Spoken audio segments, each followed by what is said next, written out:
question, which came first, the chicken or the egg? Others debate the great religions of the world. Today we're going to discuss one of the most divisive arguments around. Where would you choose to go?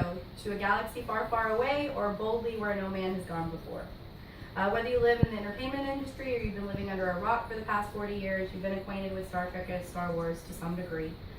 Both have become entities in and of themselves. They're found in forms of TV shows, movies, books, games, comics, and you're guaranteed to see both a Wookiee and a red shirt on Halloween night. Today I'm going to show you why when choosing your camp, you should always take the side of Star Trek, as Star Wars is a less than cheap knockoff of Star Trek. Between my years of immersing myself in these future worlds and in many different forms of media and my research I put into this speech, I feel that I'm informed enough on the subject to discuss it with you guys. Both worlds are incredibly intricate and detailed.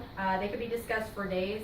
So today we're just going to focus and isolate on a few major points as to why Star Wars' structure and elements appear to be kind of half-hearted imitations of the show itself. The show that opened the gates for films like it, and why Star Trek will always be a true leader in the world of science fiction. As with any discussion, in an effort to be truly logical, we should definitely begin with an analyzation of both forms of both series. So Star Trek and Star Wars were both leaders of their genre, but when you begin to break down the most quintessential aspects of the structure itself, resistance is futile. If we begin just there at the beginning, we can see the two iconic openings. Star Wars offers a really fast-paced, lengthy, scrolling description of the universe. Luckily, when I first saw it, I had it watched on VHS, so I could pause it and try to figure out what was going on. With Star Trek, the opening dialogue doesn't require any unnecessary work on the viewer's part, and we're just offered a quick explanation with the smooth, sultry voice of James T. Kirk. When you look at the creators, the two OGs, Gene and George, there's no question as to who the real father of science fiction is.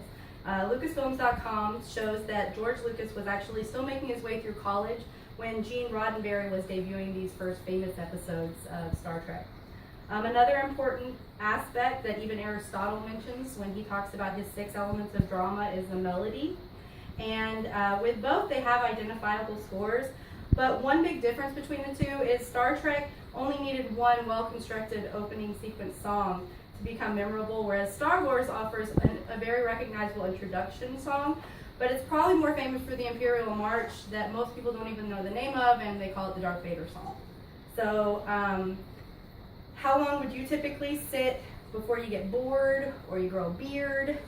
Star Trek episodes are designed to fit tidily in a 50-minute setting time frame. You're offered a crisis, a solution, and a little action in that time frame, less than an hour. The first Star Wars was a full 2 hours and change, and each subsequent movie tacked on at least 10 minutes, so they get longer. While imitation is said to be the highest form of flattery, it may not be as well received in the entertainment world. There are so many similarities that someone would have to be a half-witted nerf herder not to notice them. You don't have to delve very deep to begin seeing similarities. All you have to do is look at the key 3 characters. Star Trek offers charismatic Captain Kirk, logical Mr. Spock, and then there's the iconic gruff Doctor, Bones McCoy. Star Wars offers us an immature Luke Skywalker, bossy Princess Leia, and the less than reputable Han Solo. Both series present to us entirely new alien races and intricate histories and looks. Star Trek's most notable races would be the highly intelligent Vulcans or the war-hungry Klingons. If you ask about Star Wars, one of the alien races you'll likely have reference to is the incoherent and hairy Wookiees or the very obnoxious Gungans like Jar Jar Binks. So there's definitely a big difference there. Gene Roddenberry even gave us an inspirational political system to aspire to. The Federation is a government that's inclusive, far-reaching, and they can brag on a fair and respective prime directive.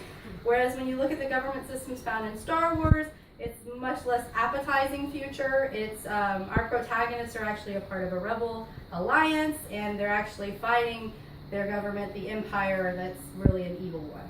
So while they both had memorable technology and ships, Neil deGrasse Tyson, an astrophysicist, a very famous one, was quoted on uprocks.com as saying he would definitely choose the USS Enterprise. There's no question. Trek's Enterprise is a brand spanking new ship with the newest technology that time offers. The Millennium Falcon, however, is, while forever in the hearts of the fans, is just a beaten up and outdated old clunker. Ultimately, what this entire age-old debate comes down to is this: without Star Trek, there would be no Star Wars. Star Trek set a landscape for science fiction as a whole. It's the first series of its kind and debuted over a decade before Lucas revealed Star Wars to the viewers and to the world. Prior to Star Trek, science fiction in the entertainment industry, as well as literature, were offered in short doses of dystopian futures and silly children's stories. This show gave us a futuristic world that we could visit weekly, we could learn more about. It cultivated such a huge fan base that when it left, the fans were itching for more of that science fiction, and which helped Star Wars as well. As we established early on, Star Wars is full of uncomfortably similar tropes and plot devices.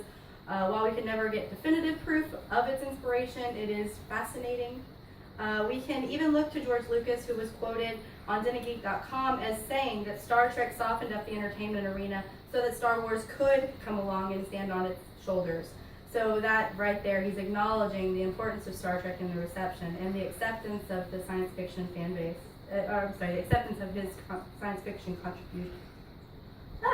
In conclusion, we established today that while both are iconic and will always have fiercely attached fan base, Star Trek will always be the victor, and that Star Wars, while a force to be reckoned with, all rested on the shoulders of Captain